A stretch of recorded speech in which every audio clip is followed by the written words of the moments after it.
So how this is kind of gonna work is, I know on the website it said we were gonna do like a fishbowl style panel. I'm kind of debating that. How many of you here know how to work a fishbowl style panel? So we got 2. Basically how it works is there are 4 seats. It's like musical chairs. 3 of them are occupied. 1 of them is free. Whoever wants to ask a question or has a comment will line up on this side. They'll come down and sit down, and whoever's been sitting for the longest will get up and vacate their seat, and there will be a constant rotation. Hopefully, if you guys participate, that's the best way to kind of get this fishbowl style thing and get the most information out of us and whoever else wants to speak and impart their knowledge onto you guys. If that seems like it's going a little slower, if it's not working, then we'll just go to a straight Q&A. So if everyone can quiet down, we're ready for you guys now. We're just going to do some brief introductions, and then I guess I'll kind of MC and ask the first question.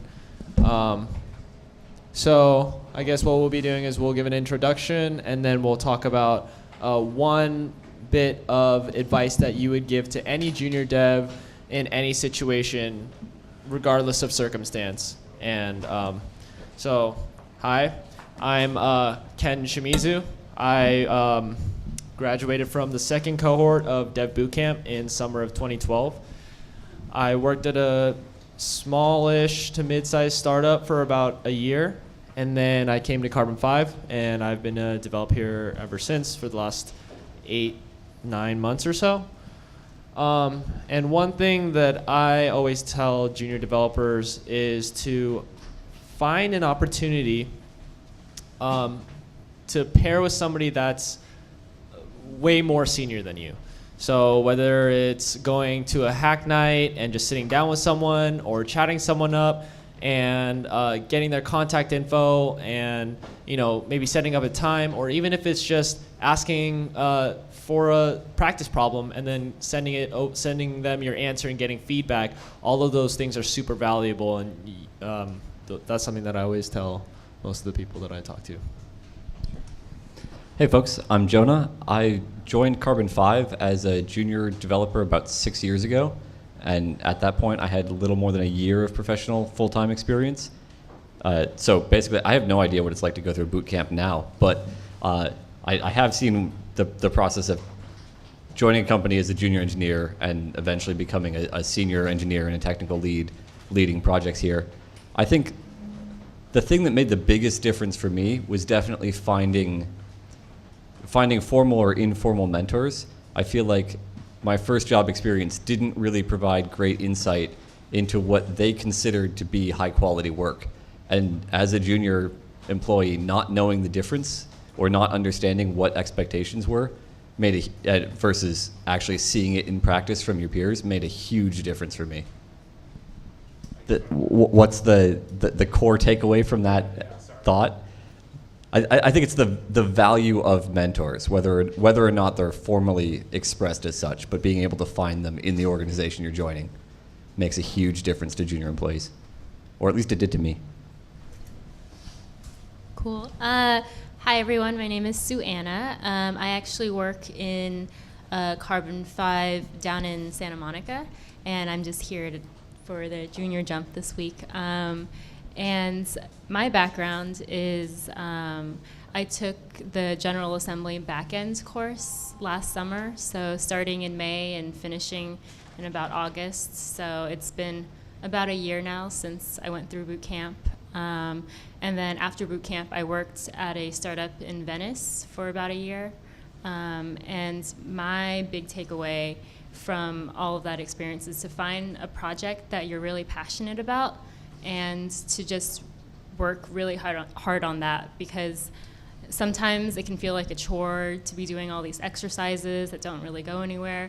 But if you can just find one project and try and see it all the way through to completion, then I think there's a lot of learning to be gained from that. Cool, thank you.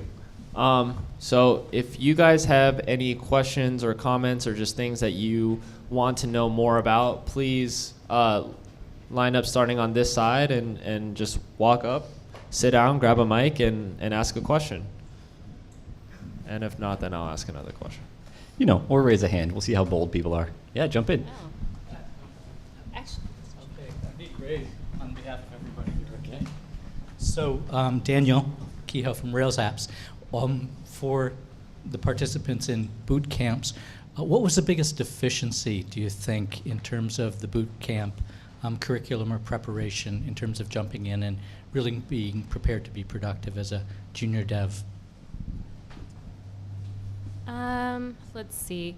I would say that one thing I wish that my boot camp had done better was teach me how to write specs. I feel like in a 10-week program, you're learning Ruby, you're learning Rails. You don't really get a chance to write tests, and that's something that a lot of companies look for. So certainly when I interviewed at CarbonFive, everything was test-driven. So, and then another deficiency that I saw in General Assembly was that they didn't have a very good sort of program to help you find work afterwards. And I think it's better now, but for me a year ago, it just wasn't there, so I had to really put myself out there, submit my resume to every single startup that in the area, and that's how I got my first internship. For me, I think I'm more of an outsider looking in on this topic, just because the atmosphere was so different when I was in Dev Bootcamp. It was the second cohort. There were no other schools really. There wasn't any competition, but there was also no awareness. So they were really an unproven product at that point. And I think we got a lot of attention from the teachers one-on-one. That's one of the things that I appreciated the most, and maybe one of the things that I feel like there isn't as much of with the growing class sizes, with some schools have rolling cohorts, some schools are doing remote, that kind of thing. Maybe just the lack of attention that each student might not get what they need. Another thing that I feel just through interviews from the outside in, from interviewing junior devs, is maybe not as much skill or awareness of the fundamentals or the intricacies of the fundamentals of coding. So rather than knowing, being a proud Ruby dev, I'm a Ruby dev, I feel like there are more Rails devs out there, meaning that if I'm wanting to just go dive straight into Ruby and write a few methods or solve a problem, that it takes a little bit of time to get started up, or maybe there isn't as much progress in the interview as I would like in just writing Ruby code, even though Rails is written in all Ruby. So I think those are two things that I've noticed just recently. Can I try to build on that? Again, I only see this from the interviewer's side, not the interviewee. I wish boot camps had been a thing when I was a junior developer. It seems like it would have been hugely useful for me if I'd been able to go to one. And I definitely don't want to phrase this as a criticism of boot camps. I think it's more the thing I see of junior engineers in general, whether or not they're coming out of one of these programs. I feel like the boot camp graduates that I've interviewed have a really good understanding of common practices within the framework they've been exposed to. That's solid. And the biggest deficiency I see, and I think it's true of any junior candidate, is they just haven't had enough time to get exposure to having made decisions in using these systems or having seen the trade-offs. It's really hard to ask many of the candidates I've talked to deeper questions about why things are done one way versus another, or what the implications of the defaults that they're used to using are, which is the defaults are usually great things to start from, but they exist for a reason. And I don't even know if there's a thing boot camps could do to help with that. It may be that's the nature of gaining more experience in the field. I don't I don't know that it's reasonable to expect more from junior developers, but I think that's one of the things that stands out as usually where we find the edge of someone's knowledge in an interview. I just wanted to ask a question really quick. How many of you guys like graduated or are still in one of these boot camps? I'm just curious. Okay, yeah, like half, a little more than half. Would anybody like to share their experience on what they would like more of, or what's not working? Hi there. So I'm Christian. I graduated from Block.io's full stack Rails bootcamp a year ago. I come from the hotel industry, had no real background in tech, just decided that I was bored of my industry and wanted to go into one where I'd always be learning. Did some self-teaching, did the bootcamp to get direction, and tapped my network to get a job. And it's really interesting to hear this talk about, how the edge of their knowledge, because when I talked to other students from my boot camp, I found that a lot of them didn't really take the initiative to figure out what the magic was that's going on in Rails. I hate the term magic in the truest sense of the word hate, because that means you don't understand what's going on. I'd rather be able to work miracles than magic. And your team will very clearly be able to tell your depth of knowledge. And realistically, all it takes is a Google search and maybe finding 2 good resources to get an explanation of that. And if you follow their advice of getting mentors, they'll pretty clearly be able to tell you like, oh, well, actually, this is something you need to understand that's under the hood. So I think that a lot of students could also just take their own initiative if they're serious about a career. Can you give a specific example of where understanding the magic is helpful? That sounds like a magical answer. I think the question that was, can we give a specific example of where it's useful to understand the magic that's going on behind these frameworks? And I'm going to have to dig back into that because I don't really do Rails development anymore. I build apps that process data. If you want to, go for it. You can save me. So one thing that I've noticed, and it's a pretty simple. It's not super important, but during interviews, I guess it's important, but it's just not something that. Anyways, I'll ask about relationships in the database, on the database layer underneath active record. And a lot of times the answers always come back at the active record level. I'll ask about what the join table looks like, what the columns of a join table look like, and I'll get responses that talk about the has many relationships. And those are all on the Rails level. But underneath, it's actually writing a SQL query.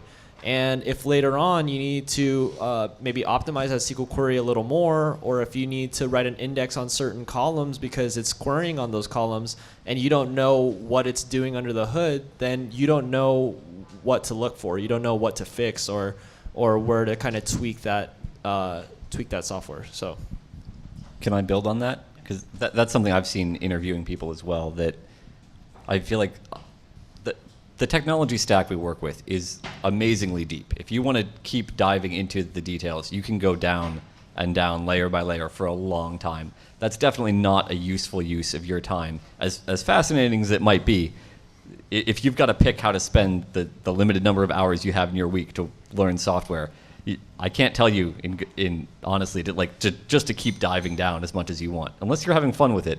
But I think Ken touched on a really important point there, that when people don't understand the workings of the framework they're building on or the mechanics that are going on underneath there, where I see it exposed is that there's no understanding of the constraints or the critical concerns that might be present underlying these systems. I don't feel like it's super important that especially a junior candidate come in understanding exactly how the system's implemented or even how it might be implemented, but it really impresses me when someone can come in and talk intelligently about what they think the important concerns are. If the example's active record relations, then why is it important that we consider what the query might look like? Where might that impact the app? How might that drive a decision that we need to make about where it's appropriate to use these things, or where it might be a problem for an app in the future? Without, I guess junior candidates don't necessarily have that insight, but it really impresses me when they can come in and say that they have some appreciation for what the underlying concerns there are and where they might be relevant to the app. Because I believe that they can, if they know that, they can go find out exactly what's going on and address a problem that comes up. If they don't have any idea what's going on underneath that layer, it's really hard to figure out when you have a problem in a real product, what to do about it or where even to begin looking. I can add on a little bit. I think one thing that the boot camps do really well, I think Ken mentioned this, is teach you Rails, and you don't. It's hard to separate like what is Ruby and what is Rails. One thing that I did to prepare for a lot of my interviews was to just read the Ruby docs for like basic things like arrays, strings, hashes, and just be familiar with all of the most basic methods that you can call on these different types of things, and that really helps. I think that, so taking a little bit of a look back off of your answers as well, whenever I would have an issue with a gym, sometimes I would just, go and dig for a gym that did something similar and say, okay, well, maybe this substitute will work. And finally, I was hitting a point where, and it was really simple, it was just having images on a site. And I was doing a different version of Rails than Block was, which I didn't know until I joined, which was much to my instructor's frustration. Because it's one-on-one in that case. Just so you all know, it's not like a full classroom setting. It's a remote where you have an instructor, you meet 3 times a week, et cetera. So other than a half hour 3 times out of the week, it was really just me. And if something was broken, it was like, oh, well, gosh, it's a good thing Stack Overflow exists. But sometimes on Rails 4 versus Rails 3.2, there were gyms that just didn't get updated. And so it was a matter of not only knowing, okay, well, what gym works now, but like why, so that I can at least better understand it. It wouldn't be going really deep into like a code level of it, but just understanding like what's happened, why does this actually work now, and why did my instructor not know that? So at some point you had this meta learning about compatibility of versions. Mm-hmm. That was like a key insight. Yeah, and it was really good. I just started self-teaching on my own, so I was kind of used to already having to go and research and stumble through things. Like I started learning Ruby on Windows, which was a nightmare, and then I moved on to a Mac, and it became easier. So I was already used to having to just go out there and figure out what the problem is by searching. I just feel like a lot of times students kind of get handed a very general answer, and just asking why twice could take you deep enough to where you have a core understanding. I think you touched on an interesting point in your initial answer there that is maybe worth exploring. I mean, all of you let me know if this is something you run into, but I think one thing I see is there's an inherent trade-off when whether it's when a boot camp's training a junior engineer or when a company's looking to hire one, between the depth of knowledge that a junior candidate has managed to pick up, which is definitely one area you can devote a lot of time and resources to and is super valuable. But on the other hand, there's a real desire and interest in people that can be immediately productive within the constraints of the standard framework and technology that they've probably been trained on, right? It's like a deep knowledge and expertise versus immediate applicability. And I'm not sure where you should hope to find a balance between those two. And I'm not sure what other potential employers value on one hand versus the other, right? The junior candidates deserve and I think need an opportunity to learn and be trained on the job. That's part of what it means to hire someone who's fairly junior. But I'm not sure which is more valuable to all of you, to have deeper understanding of a specific area or to have, I guess, more practice and exposure being productive on maybe on problems that aren't surprising or novel within the context of the Rails framework or whatever platform it is the product's built on. There's a lot of work always to be done there, and a lot of it just needs time, not necessarily expert senior users to build on it. Is that relevant at all? Does nobody else know what I'm talking about? I don't know. I mean, I would think that at the end of the day, if someone can immediately act, sure, that's great. But when I started my job, it wasn't actually for Rails development. We build applications that process data because we built a distributed computing platform, and we offer infrastructure as a service. On top of that, I was like half on the technical side for that, but also half on marketing. So I was told at my company, your first 2 weeks, just read. Read up on what this platform is, look at our syntax, look at our docs, and figure out how to market that as well, which was a little daunting, having no experience in either set. But beyond that, if you have someone who can immediately act, that's fantastic. But at our team, pretty much everyone there was hired because they showed a capacity to learn and an interest in learning. And if you find that in your candidate, I mean, you can hire a unicorn who already knows it, and they will probably get bored and migrate or frustrate people on your team, which is another thing I have seen. And I would just hire the quality of the candidate in terms of how they personally fit what you want, because we can all look good on paper, but do we fit? I think a lot of what a company might need, it's kind of like, you know, an engineering team or a product team is just that. It's a team. And I think you're going to be hard-pressed to ask some junior come on and take over a product or be engineer 1 or be engineer 2 even. But if there's some sort of leadership there, you have that person that is maybe, you know, that expert, that person who can architect a piece of software, then all you, maybe at that point, then you could use, you know, juniors. You don't need 8 architects. You don't need 4 architects. Maybe you just need 1 and a lot of people that are willing to learn the architecture that person has designed. And that's kind of a difficult problem because there isn't one architect for every company out here. There's probably like 0.01 and everybody else kind of is just either having to learn on the fly or pretending that they can, or, you know, maybe they can do it and just haven't proved it yet. And so I don't know, that's just something that I think about when I hear that kind of problem. Does anybody else have any questions that they might want to come up or share an experience? And join us. You don't have to stay. You can escape. It's okay. Hi, I'm Kenji. I graduated from Dev Bootcamp 2 months ago.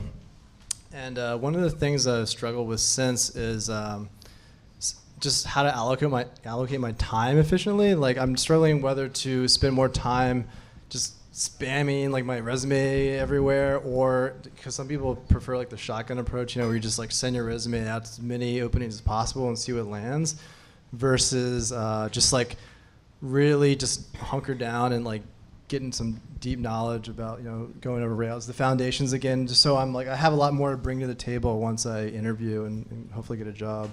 So I don't know. I'm flip-flopping back and forth between, you know, spamming and then just going back and just like forgetting the job search and just really focusing on learning something new. Do you guys have any comments about that? So I ended up getting my job about 2 weeks after I graduated from my boot camp. And I found that in my time of learning along the way, I was always networking, because networking is just a conversation. And at the end of the day, you know, if it works out to something or not, I at least had a good chat, and that could help me defrag and not look at a computer screen. But what got me this job in the end was my network. I graduated from a boot camp, told my friends, hey, look, it's now or never, so you know what I can do.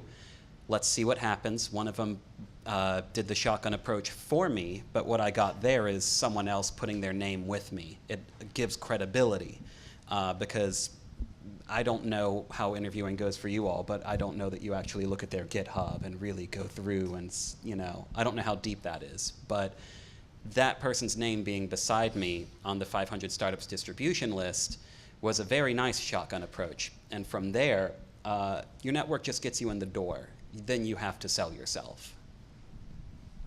I definitely remember pain around that process, right? I sent out a lot of resumes with nothing in response. I think what I know now that I did not do. I mean, I can't oversell the value of having some sort of network. I sort of wish it wasn't the case, but it's real hard, I think, for anybody to evaluate purely technical merit based on the example work that you see.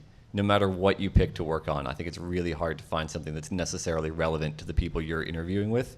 You can spend a lot of time building something great that gets overlooked because it's just not what the person who's perusing your GitHub profile, your resume, is interested in at the moment. And that's hard. I think for someone who's looking for a job now, there's definitely tension there where you got to trade off between the two and how you spend your time. I think the only useful suggestion I can give is try not to work solo. If you can find anybody else, whether they're a peer or someone more senior, that you can work with to any extent in exploring whatever technology you're working on, I think you'll see much bigger returns from that, both socially and on the technical skill set side, than spending the same amount of time on your own, no matter what you dive into. And that can be hard. It's hard to find people that can do that. It's hard to expend the mental effort to work alongside somebody productively and effectively for any period of time. But that's what I would suggest you seek out, or at least for the time that you're going to spend working on something technical. Try to find a problem you can solve with somebody else. Maybe at a hack night. I don't know. Sometimes we sit around and talk a lot and don't build anything. That's okay too. You can take my chair. You don't have to stay. It's okay. So my name is Michael Pope. I may have a somewhat unique perspective on this because I was a recruiter still kind of am. But I was a tech recruiter starting in 2005. I just got my first development job where I'm a developer and a recruiter, and it makes my head hurt, but I do it.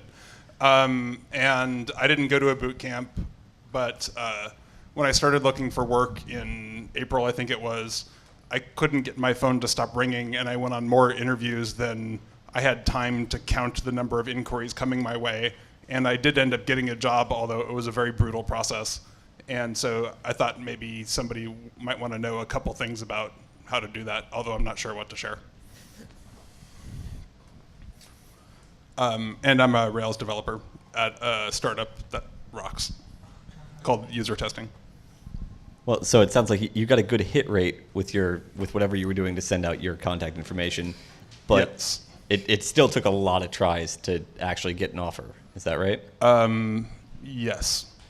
I think I went on an interview a day for about a month, and that started the day after I started looking. Well, then I'm curious how many people in our audience share that. So, quick survey, right? Hands up if you're having trouble getting interviews. And then switch hands up if you're getting interviews but you're not getting offers. Oh, no, that was like 50-50. That's not helpful. So one thing that I experienced in between my last job and this one, so I had 3 interviews on my job search. All 3 of them came through a friend or a mentor, and 2 of the 3 went well enough to garner an offer. The 2 that I got offers from, one was from here, one was from another startup. They were through mentors that I had worked with like fairly extensively. I think you can take the shotgun approach, but it's going to be a similar experience to what you had, which is that you're going to have a lot of interviews. They're going to be really tough on you. They're not really going to trust your skill, even if you do well. They're going to second guess everything that they see. Whereas so for me, I feel like if I were to do it all over again, I would go to hack nights like this one, or I would look online, or even I know Bobby from Santa Monica. He was for a while trading drum lessons. He was teaching somebody else drums, and in return, he was getting some sort of software lesson from a senior programmer. So doing anything you can to kind of make that connection, get that mentor, because this is such a small community that if that person has 10 friends that all are engineers, and one of them is working at a company that's looking for a job, and it just happens to come up that, I've been mentoring this guy, he's pretty good, or this girl, she's pretty good, and do you want to try him out? All of a sudden, like that's the one thing that you need. That hit rate is like, astronomical compared to just randomly blasting out and getting an interview. So that's just something that I would throw out there. Yeah, I just wanted to add, because I work here, I'm on the design side, but I do see the pipeline on the dev side. And just so you know, like we actually talk to about 20 candidates before we hire one. So it's a big top of funnel. But I think for both Suanna and Ken, there was a spark in the interview that you can totally tell. The challenges with the Dev Bootcamps, the resumes all look very, very similar. Like we're all seeing asteroids, we're all seeing the same projects. Like we do look at GitHub, we look at that, but that's hard to differentiate yourself, especially if you're going through boot camp. But what you can do is like coming to a hack night. I think Suanna went to a hack night, and then Ken knew somebody here. Like those two things are a little bit extra step that really help. Ultimately, I feel like the biggest differentiator is like being fun to pair with. And I think the soft skills are the hardest part for, like, I'm an introvert. It's really hard to like work on your soft skills. Like I can work on the hard stuff, but the soft skills actually make the biggest difference in the junior to senior jump, because that's the only way to get, like, the fastest way to get experience. So I guess I'm curious, like, how do you guys work on soft skills besides networking? Yeah. So what you said about all of the resumes looking the same is absolutely true. One of the things that I did was I saw an increasing number of bootcamp graduates just from my recruiting experience and just meetups, like having, just the supply, increasing must make it more competitive for a bootcamp person to get a job. And so I didn't put any junior level stuff on my resume. Like I did a few things. One, I had a business that I had built a Ruby on Rails application for. More specifically, I had somebody build it. But I just put on my resume, built a Rails application. I designed it, I paid for it, I worked on it a little bit. What you choose to draw from that is fine. When people asked me about it, I told them exactly what I did, and they realized it wasn't exactly what I thought, but I still had the interview. I just put at the top of my resume 4 years managing a production Rails application, which was totally true. Like I ran my entire business off of that, and I had to QA it and debug it. Like what that means is perhaps secondary to the fact that my resume looked different. I volunteered for founder with no money, put it on my resume as a project, used her as a reference, said I was consulting on this thing. Of course, like any good resume, it was the rosiest version of what I was supposed to show people. But ultimately, like whenever anyone sent me an email or got me on the phone, like I would just be candid. And I would say, hey, look, I'm, looking for my first real job, and I think I'm a pretty good developer, but I'm missing all of that stuff that you get from working on a team. And some of them stopped there, but most of them brought me in because they needed people to talk to. And when I got noticed, that was enough to carry the conversation to conclusion, where I got an up or down vote versus just getting ignored. And the process of getting all of those interviews was pretty brutal. And but my resume didn't look like a boot camp resume. And even if the boot camp people might actually have more experience.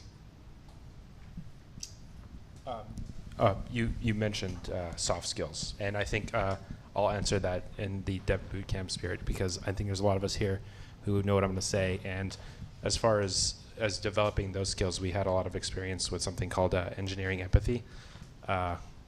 Who here did that? Everyone? All right, okay. So I guess that's one thing that. What is that? So they told us at one point that that's our secret sauce. It's something where they try and cultivate a culture of empathy and of understanding, and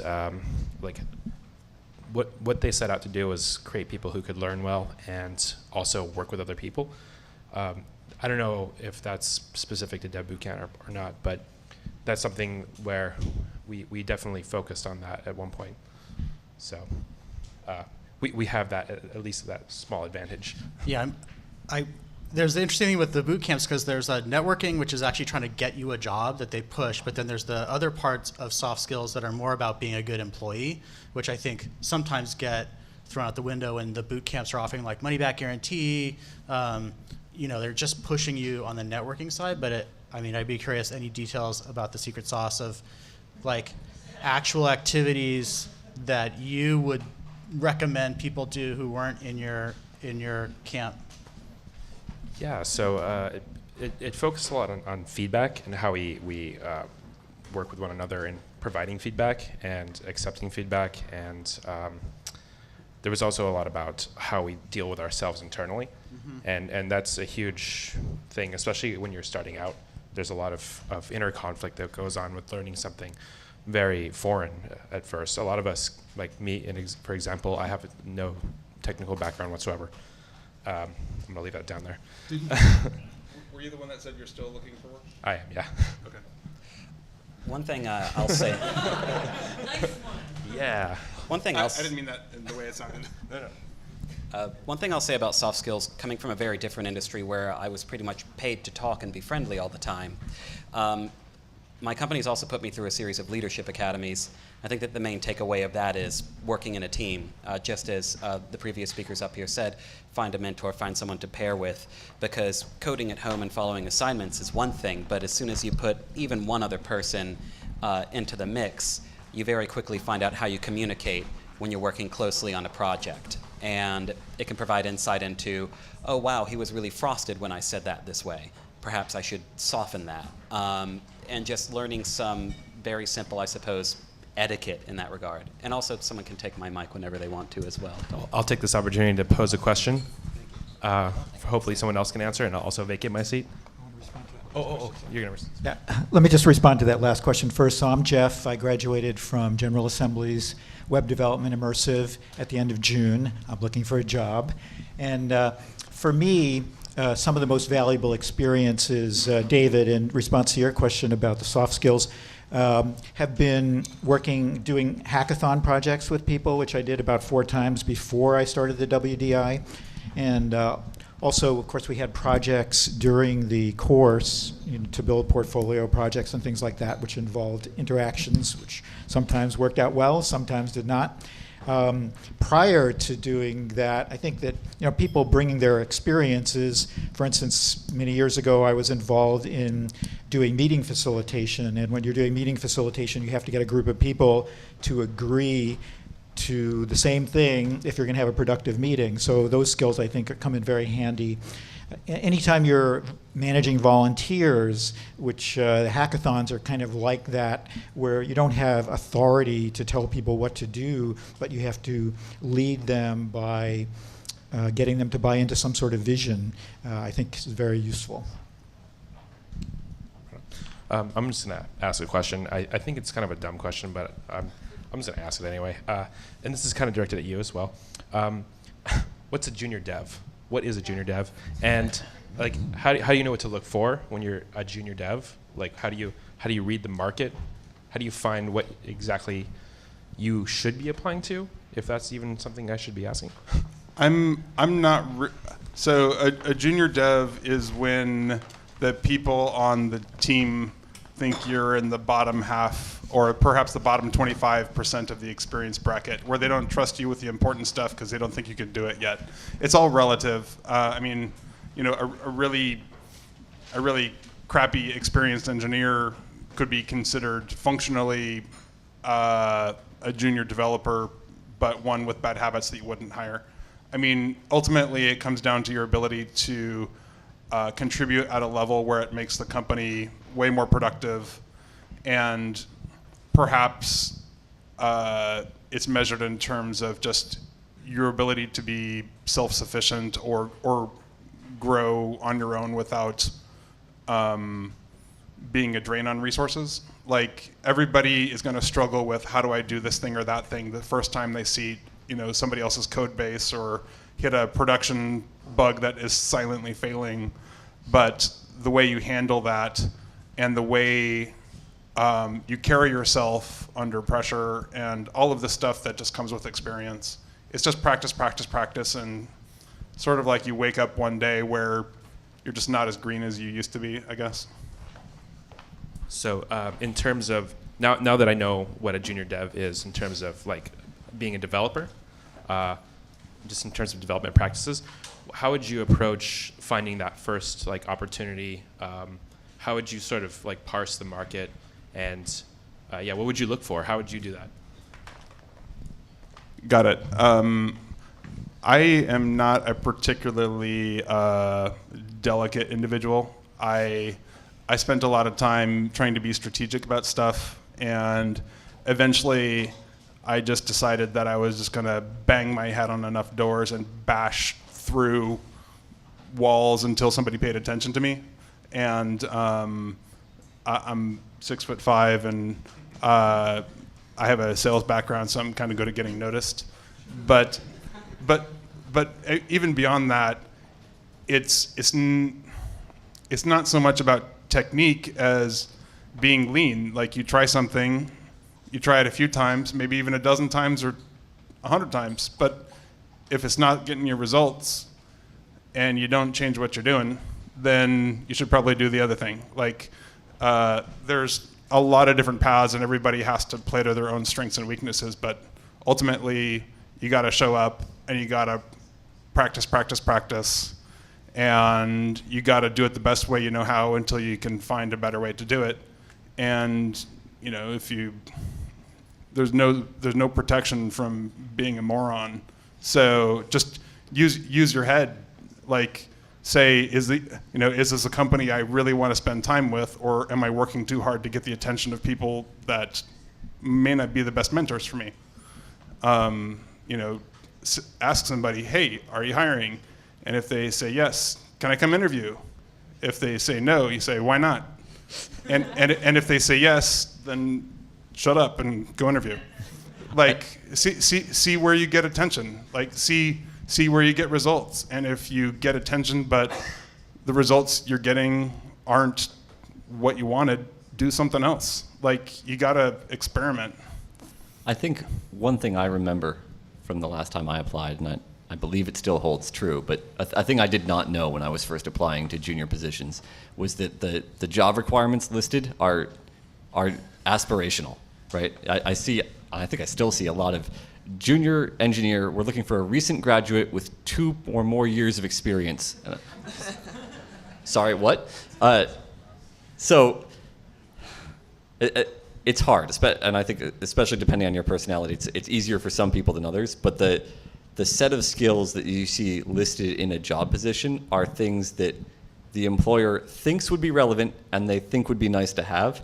They're not necessarily the things. They're not all hard requirements. And a lot of times those things aren't being written by somebody who's technical. So if somebody is like 2 years of ROR, it's like, all right, do you know what ROR is? Like, do you know how to write ROR?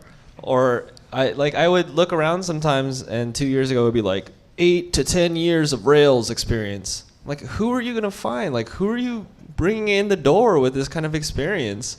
Like, back then I was like, oh man, I suck. 8 to 10 years so far ahead of me. But now I'm like, that still is not a thing. Like, that still doesn't really exist. It's, I think, I don't know. To answer your question about, now that you know what a junior dev is, like, how do you approach the game from that standpoint? I think one thing that people focus a lot on is the getting your foot in the door. And then if you focus too much on that aspect, then you might kind of fumble the part where you have to actually perform well in the interview. I think if you start really upping your skills while also working with people around you, working with people in the community, and I'm Ken from San Carlos. Nice to meet you. Let's work together. And then the next night, hey, I'm Ken from San Carlos. Hey, yeah. And then like 2 weeks later, it's, did you meet that guy Ken from San Carlos? Did you work with him? He's pretty good, right? He's not bad. It's like, yeah. I worked with him too. He's not bad. How long has he been doing this? 3 months, 6 months. That's not bad. And then maybe get an interview through that.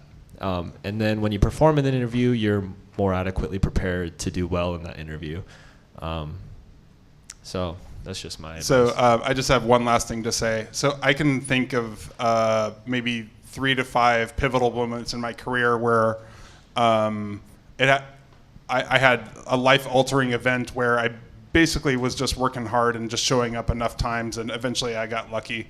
And one example is that I am both a recruiter at my current company and a developer, which means not only do I contribute to the development, I also actively know what the company is actually looking for, and I have the authority to influence change in hiring decisions. So an example of being in the right place at the right time and showing up enough things is we're going to be looking for somewhere between, 15 and 30 developers in a Rails shop over the course of the next year. So anyone who is looking, I would be happy to talk to you, not about what you should do, but actually interviewing. So if we can come up with a match between what you do and what we have available tonight, I can line up an interview for you in the next few days. So let's just stop talking about it and just start doing something. And that's what I mean by just trying something. It may be a complete flop. I may get 10 hires. I don't know. So anyway, that's all I got. You're awesome. Thank you for participating. We didn't even have to pay him to come here. All right. Oh. Let's give you a chance. You've been waiting. Sure. We'll come back to you, I promise. All right. So we've talked a bit about the typical dev camp graduate who's had this great mentorship, great training experience, but maybe has not been programming for very long. So I thought it might be helpful to flip it around and kind of consider the programmer who's been maybe programming for a while, since, for a few years, but has not had mentorship. Like, what are their deficiencies, and what ought they to be focusing on? And so that's a more general question. So let's say myself personally, I started programming at 15. Went to college, hated it, dropped out, learned some TDD and source control, and then came out here and found a job. So in my own kind of personal assessment, I've not really programmed much with others, and I've never really had mentors. So that's kind of what I'm looking for. But what else ought I be looking for? I mean, I guess the first thing that pops to mind is just like sharing knowledge. One of the great things that I took from Dev Bootcamp was having, there were like 45, 50 people in my class. And I was interested in some things, and other people were interested in like totally different things from me. We were doing the same thing, but there was this one guy who was like he really wanted to like break Ruby. That was like his thing. He's like, I'm gonna break it. Like I'm gonna do what I can to like mess this up. And he learned some things, and then he gave a lightning talk, and then I learned those things. And so now I know something like really obscure about like the shovel method. When you do this, and then when you do that, and then you do it in this sequence, like it actually acts a little weird. Like I've never run into that again, but it's kind of cool to know. And sometimes that information is useful. Another thing is like different strategies to, maybe it's just like debugging. Like you have a little bug, you're like, oh, this should be easy, and then it's not the thing you're thinking of, and it's not the second thing you're thinking of, and it's not the third thing you're thinking of, and then you're out of ideas. And then you just have to turn to the internet. Well, somebody else might be like, one of the guys that I work with here, he's like, let's just rip code out of the application. And I was like, I don't even know what you're talking about. And he just started deleting files. Like, okay, it's still broken. Let's delete some more files. Okay, it's still broken. Like keeping it in a working state. But then eventually getting to a place where we singled it out to one file, and we singled it down to one line. Like just totally brute force. And I was like, I didn't even know you could do that. He's like, well, I don't usually do that, but it worked this time. And so just like learning different things, just different methods of doing things, different ways of doing things. It's just that knowledge share that I think I would have really missed out on. I think I need to start with a disclaimer that there's nothing you can't learn on your own. There's no secret talent or skill set that you're going to pick up only by working with other people. The two things that I've seen that I learned faster collaborating with other people were, one, I got more exposure to different ways of using tools or approaching problems that helped me learn things faster. I spent less time looking up answers and got more time people suggesting things or demonstrating things that I would never even considered to look for. So I feel like it accelerated my learning in that regard. But it didn't necessarily, it didn't show me things that I couldn't have picked up, but probably that I wouldn't have found, or certainly wouldn't have found efficiently. And the one other thing I think that makes a big difference, whether you're used to working solo or collaborating, and I believe this is true for junior candidates as well, is to get more empathy for what it's like to work with other people, and to get a better understanding of what they're looking for. And I think that's tremendously valuable in every aspect of what we do in this field, where we're constantly, despite writing software, we're talking to humans, trying to figure out what their intent really is, and making sure that the implementation we provide or the next step we take actually serves that intent. Whether it's building a new feature or translating a design into working code or answering an interview question and understanding what the person asking the question is actually trying to learn in the process.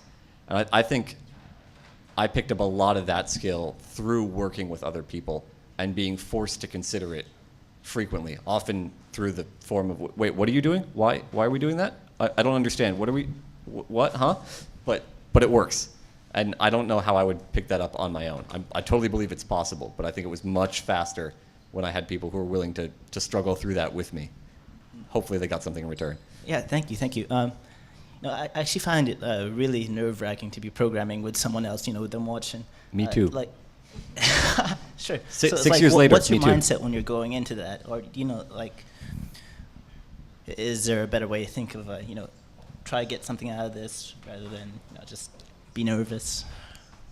Be okay with sucking, I think, is probably the best thing. It sounds silly, but I'm serious. I remember I was talking to the same guy that taught me the brute force thing, and I was like, yeah, I'm writing this blog post about being a junior, and I remember back when I started, I really sucked, and I feel like I don't suck as much. And he's like, that's how I know you're really a junior, because I come to work every day knowing that I suck. And I'm like, man, I need to get there.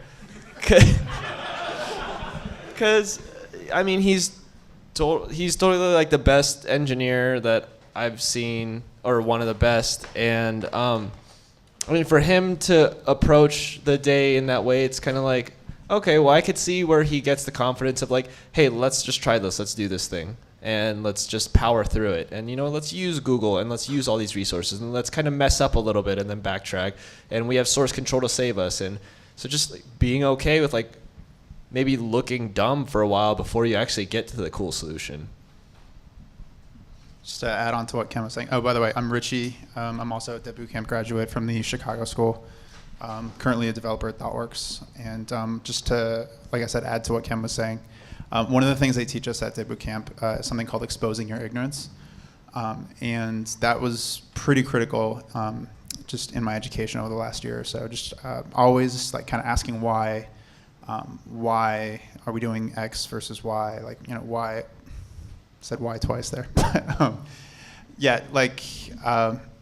The more that I can ask why things are the way they are, in a certain application, or during my apprenticeship that I had prior to working at my current job, the more knowledge I could absorb from my surroundings, and it kind of occurs to me that as a junior, people are going to be able to spot my weaknesses and my ignorance pretty quickly with or without my help. So I might as well expose it proactively. And acknowledge that it exists, and then demonstrate that I'm trying to work to overcome it and trying to reduce it to a manageable size at least. I think that by itself demonstrates pretty powerful soft skills, which are valuable to employees, or to employers rather. I think I can add on to that a little bit. You were concerned about looking bad or looking. Oh, I'm not so concerned, but just it's new and yeah. I would say that for anyone in software, you have to be okay with not knowing something, and software is constantly changing. There's new languages, new frameworks, and so nobody knows everything, and nobody knows every single language. So I think one key attribute of a good software developer is not panicking when you don't know how to do something, and just like staying calm and learning one thing at a time, and being okay with not knowing what you don't know. So the question was like, are people ever threatened by my by asking why? They can be sometimes. I have encountered that. I've assumed that's because I asked why a lot, and I do ask why a lot. I'm super curious, just naturally, about the big picture and how what I'm doing in a specific task relates to that big picture. And yeah, sometimes people don't know the answer, and I think that's the mark of a good mentor, is if you can ask your mentor, why, and they can tell you, I don't know, gracefully. That's the sign that you're learning from, or that I'm learning from the right person. I tend to stick with people like that, and I tend to gravitate away from people who do the opposite. Yeah, I love it when I ask why and I get, I don't know, let's look it up. Totally, yeah. That's the best. So I heard you guys talk a lot about mentors and finding mentors, and mentors are great. So how do you, that's a pretty new concept for me. So, like, let's say you go to hackathon and you go with some people, like, are just like, hey, you're more senior than me, would you like to be my mentor? And then like, because there's a lot to ask, it's a lot of time commitment, like what exactly does that relationship entail? Like, how do you find one and all that?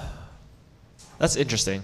I've never called any of my mentors a mentor to their face. Totally. But behind their backs, I'm like, that person is my mentor. But it's kind of weird for me. My mentors were my teachers. My mentors were my coworkers. We were always in a situation where we were forced to spend a lot of time together. And while we were in that situation, I made the most of it. So at Dev Bootcamp, I would constantly pester a couple of my teachers. Like, anytime they walked by, I would take that opportunity to get like a little tidbit of information. If at my first company, anytime I thought about designing something a certain way, I would just kind of throw it out there as if it was like casual conversation, like by the snacks, like, hey, I was thinking about it this way, and what do you think? And then maybe get a little feedback, and then roll with that. Or pairing is always like the best way to get a lot of knowledge at once.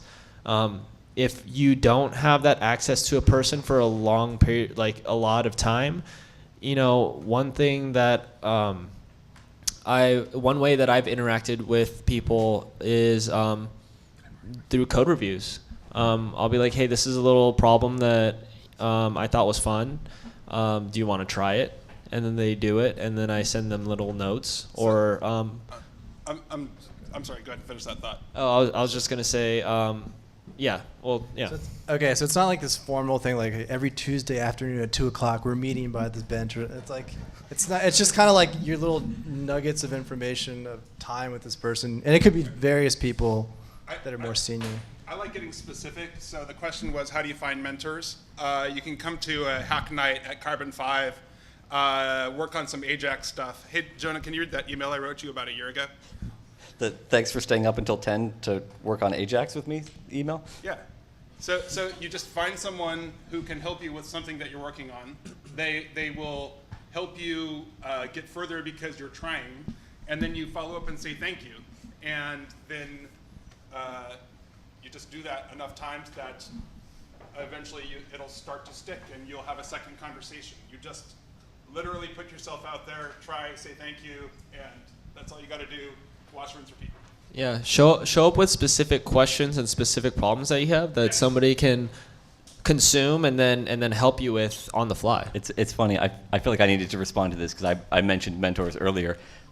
I had a totally different experience. When I was talking about a mentor, my mentors were my coworkers. At one point in an early job, I had an explicit mentor where part of their job and part of their time was supposed to be used to help introduce me both to the company and to the practice of development there. I thought that worked really well, and I wanted to bring it up as what I considered a really healthy sign of whether or not a company that you're talking to is really prepared to help you as a junior employee become a stronger developer, or if you're going to be left largely on your own and unguided, which might still be successful, but having that mentor made a huge difference to me, and losing them led to me losing that job later. So I thought it was significant, but to me, a mentor was a coworker who was either explicitly given time to work with me, or was the person sitting next to me and was available to take questions and provide feedback. If you can find one outside of a work environment, that's even better, but that wasn't my experience. So all of my mentors were outside of work environment, so I can leap right off of that. Where did I find them? Pretty much every social media I had access to. And sometime, one of them, the one who got me this job in the end, I met at a gaming convention. That's why I say networking is just a conversation. And all that it has to be is this. You're asking what someone does, which, you know, when you're just in general BS conversation to learn about each other, it'll come up. Oh, you're a Ruby developer. I'm learning Ruby. Could I get your feedback on a project I'm working on? Again, going into giving them something specific off of which to build, rather than I'm generally interested in tech, which could mean a lot. You go from there and say, hey, maybe we can connect after this. You want to get a coffee sometime? We can take a look at it. I would really love to get your expertise.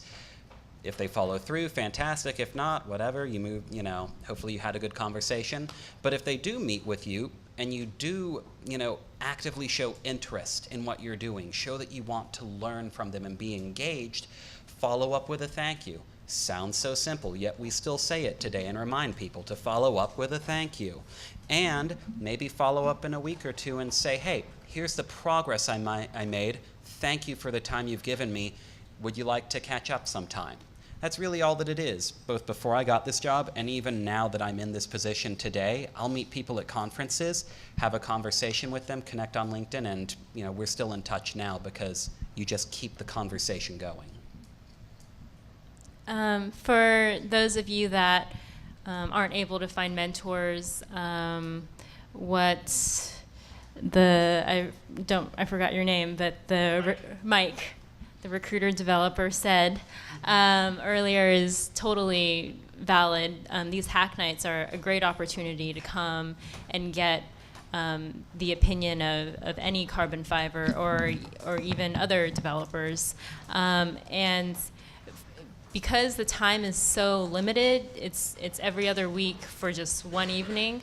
I feel like the best way to maximize that time is to have specific questions. As everyone was saying earlier, when I was going through my course at General Assembly, the way I maximized my time with my teacher was to schedule a meeting with him once a week, and then for the rest of the week, I would be working on my projects, you know, day and night. Whenever I hit a problem, I would try and figure it out for myself. It's always been my personal philosophy that people help people who help themselves first. So I would have to be absolutely sure that I could not figure out this problem before I would just like write it down, move on to something else. And then when my meeting with my professor came around, I would have this list of things that I knew I couldn't figure out without some help. And he was more than happy to just address them one by one. And I think that really helped me learn as fast as possible, maximized my time with him, but it also showed him your mentor or these people that you ask for help are more willing to help you and respect you when they see that you have tried and done everything that you could to figure it out. I think that's a really good way to generate a list of specific questions, like someone said earlier, for your mentor. And I would also agree with the idea of not using the word mentor in the conversation. You can call it like anything you want. Like you can say, hey, can I get a code review? Or, you know, hey, can you pair with me for 20 minutes on this problem or whatever? And if you run into the same person at enough hackathons or enough meetups or whatever, that might sort of evolve into a mentor-mentee relationship, and it might even get more formal, like a once a week or once every couple of weeks kind of thing.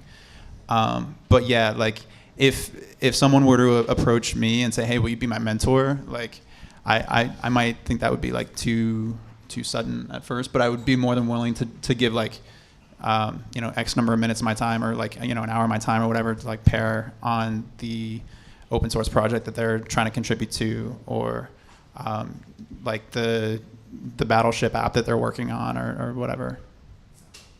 And just so that we don't get into too much of a one way or the other kind of thing, I think that there's a kind of a gradation between what you might call networking and mentoring. I mean, a while back, right after the end of the WDI that I took at General Assembly, I spent a weekend learning some iOS skills from a woman named Natasha.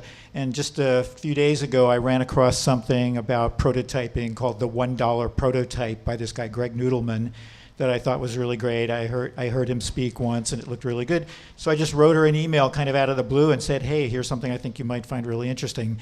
So it's, I mean, in some sense, am I mentoring her? Well, no, not really. She knows a heck of a lot more about iOS than I do, but kind of creates that flux of information flowing back and forth.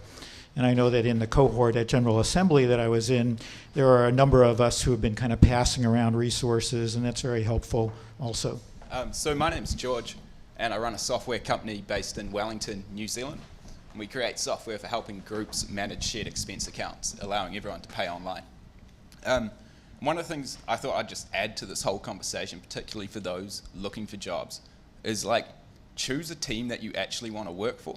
So we got like 4 people in our team. One of them was on the benefit when he joined, and the other one was just come out of a dev camp in New Zealand. But both of them came for like a couple of weeks before we like offered them a job, just hung out with us, got to know our team, and just we really liked them. And so I don't have a technical background, so I've never been able to like understand people's technical capabilities. So when I hire someone, it's always on the merit of their character. And then if I think they're really good value, I give them to my CTO to be like, dude, figure out if they're like good or not. But yeah, there was a lot of talk earlier about just doing like a shotgun approach and giving your CV out to everyone. And we've got like an angel list profile at the moment, and there's so many people interested in us, right? But I've responded to every single person that wrote a message saying, I'm interested in Glassjar because I think your software could do this and I think it could be cool. And every single one I've set up a meeting with. So I guess my question is more about like the job search, because I've been having trouble because my background is very non-traditional, and just trying to like, I know I have a lot to learn, but I also feel like I'm a competent developer, but getting that across without having like all the things on your resume, like on paper, no, I would probably round file me. So just how to like get across the fact that I can do it, because I've had some like pre-screening interviews where I've just like, I don't want to say I'm like way up here when I'm not, but I also don't want to like undersell myself. So just maybe some advice on that. I don't know what companies you're interviewing for, but for most of the interviews that I've done, resumes have been not as much of like a not like a huge plus or a huge minus, just kind of something that's like entertaining and like, hey, it's this person's thing. But like, I mean, we had one where it was like, if you really need to hire one person that can do the job of 5. And we're like, we just need to bring this guy in because he wrote that. Like, I can't believe he just gave us this. But we've never been like, let's rule this person out based on their resume is like not, kind of weird, or like it seems like they're non-technical. Like, I mean, I didn't have any technical background before this. Well,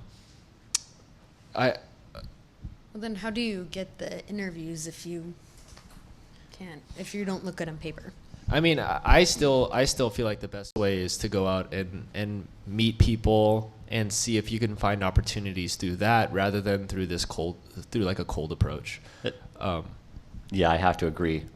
Unfortunately, I think that the strongest pitch you can make is to meet someone, because I haven't met anyone that requires you to see a resume before they'll shake your hand and get your name. I think even with a non-traditional background, you can probably come up with a compelling pitch even on paper.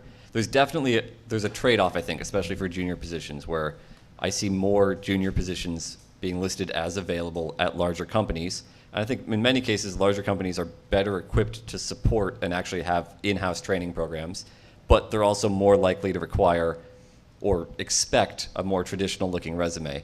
Whereas as the smaller companies get, the more lenient they are on whether or not a resume is required, but the less capable I think they are to accept certainly a large number, if any, junior developers. And really, and even if they are interested and willing to hire junior developers, the amount of support that you'll get in a tiny organization might be much smaller than what you would get at a larger one.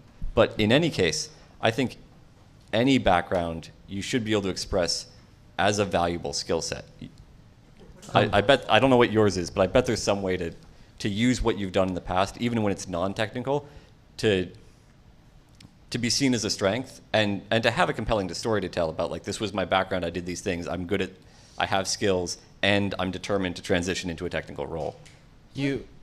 So it's not even just the on paper part, maybe. It's also just like when you get to the interview, you're talking to people, saying like, yes, like these are the things, because I've seen code people have written that have been coding for a lot longer than me, and it's all over the place.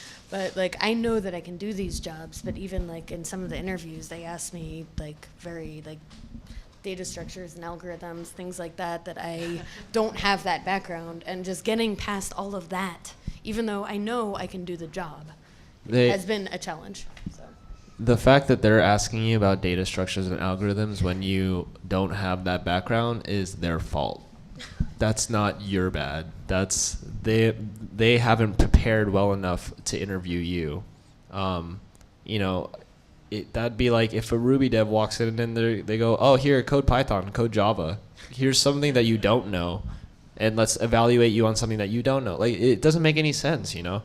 I don't think that's really something that you should blame yourself on. That's just you having bad luck running into interviews that, you know, maybe they don't know how to interview someone with your background. And that's okay, you know? Not everybody knows that either. But that's not something that you should feel like is the norm or is every company. I would chalk it up to bad luck and yeah, I mean, one thing that this isn't like super relevant, but one thing that definitely that I want to put out there is I've had plenty of people message me on LinkedIn, hey, let's grab some coffee, and then we'll grab coffee, and then they ask me some questions, and I'll answer their questions, and I'll be like, hey, yeah, let's follow up. Yeah, you know, I'll give you a code review. Hey, I'll send you a problem, and I'll send them a problem. And like then at that point, like 50 to 75% of them drop off. Then the 25% that actually do respond with a code review, you know, after I respond to them, then that 25% is actually like one or two people, and then like one of them actually stopped responding, and then the other person moved to London and got a job.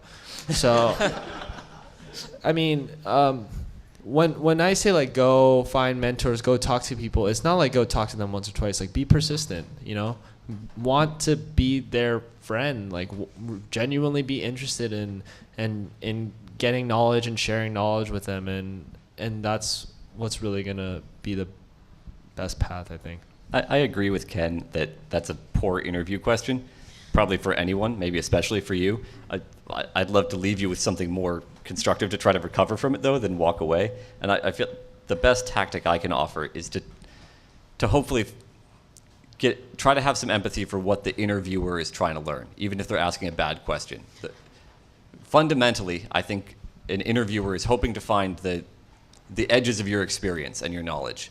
And if they ask a poor question, they get one bit of information, which is you know this or you don't.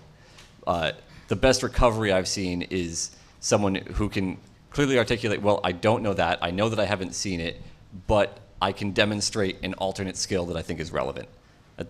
That may not be enough, but it's the only recovery option I could give you if you find yourself in that situation. That the interviewer is using a question to try to fish for a demonstration of proficiency in something related to this skill set, even if you can't nail the thing that they're going after. And you may need to directly ask, like, do you want me to try to solve this knowing that I haven't seen it? Or can I tell you about something related that I have seen, and maybe how I think I would approach this problem, even if I'm not going to try to solve your linked list deduping question right now? So the first interview that I had out of Dev Bootcamp, they asked me what a race condition was. And I had no idea how to answer that. I kind of sat there.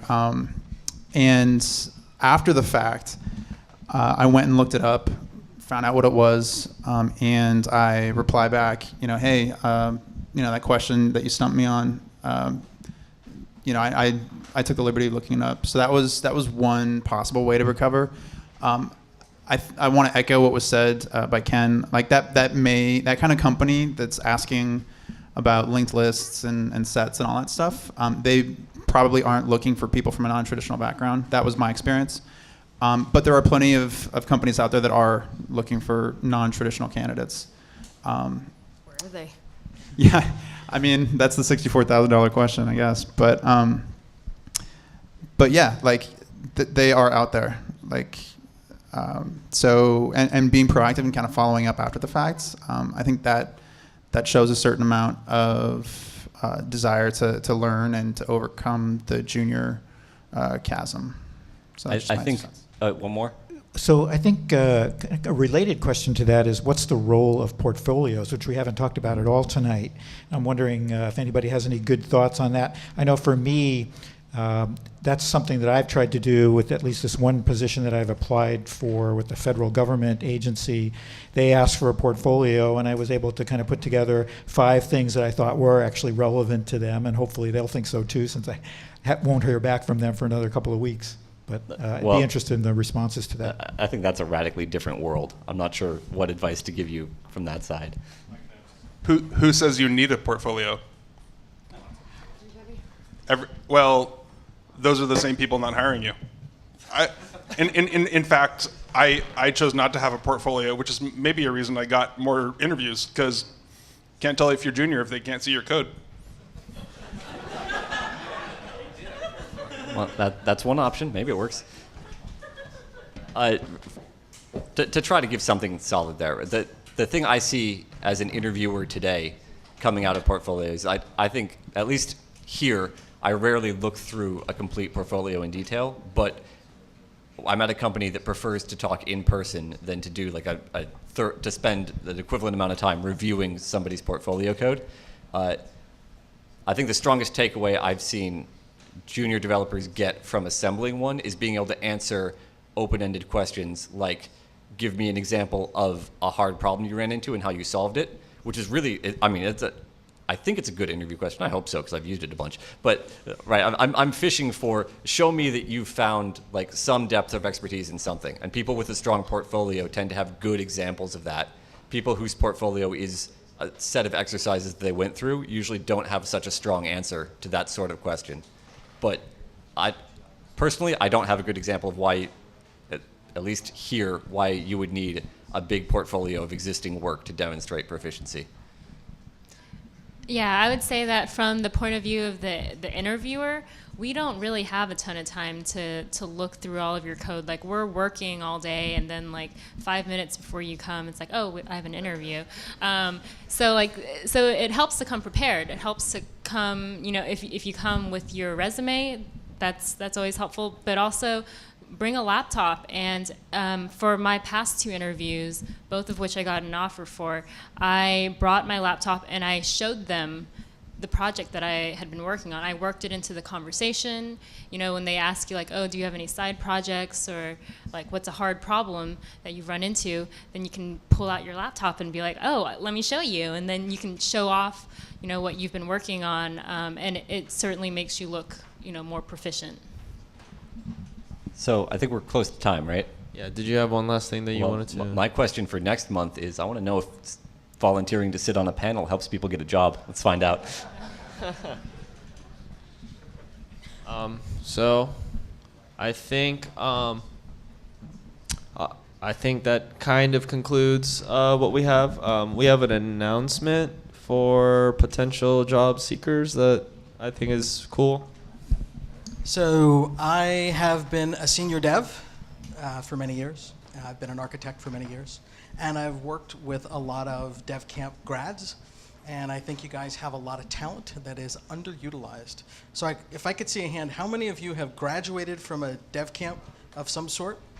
And how many, keep your hands up if you haven't gotten a job yet. Okay? So I think that there's lots of work that you guys can do. And so what I'm working on at the moment is to try to put together opportunities where I can bring in work, and I'm trying to find people like yourselves who can actually get that done. So if you're interested, drop me a note, juniordev at 41monkeys.com, right? Or just come find me. So. Thanks everyone for showing up and participating. We have we have a hack night in 4 or so weeks. You could go to tinderbox.io to see the next event. We'll have another one of these junior jump events, probably doing something relating to coding, pairing with a senior dev. Hopefully we can get more mentors in the door, which means we can let more of you guys in the door, but we're trying to keep the ratio as something a little more manageable. So keep your eye out for that. If your name's on the email list, you'll probably hear about it. We may or may not put it on Meetup. So if you haven't put your name on the list, just come find me. And drink. And drinks are in the refrigerator, and please feel free to stick around and chat for a little bit. And CarbonFive's great. The end.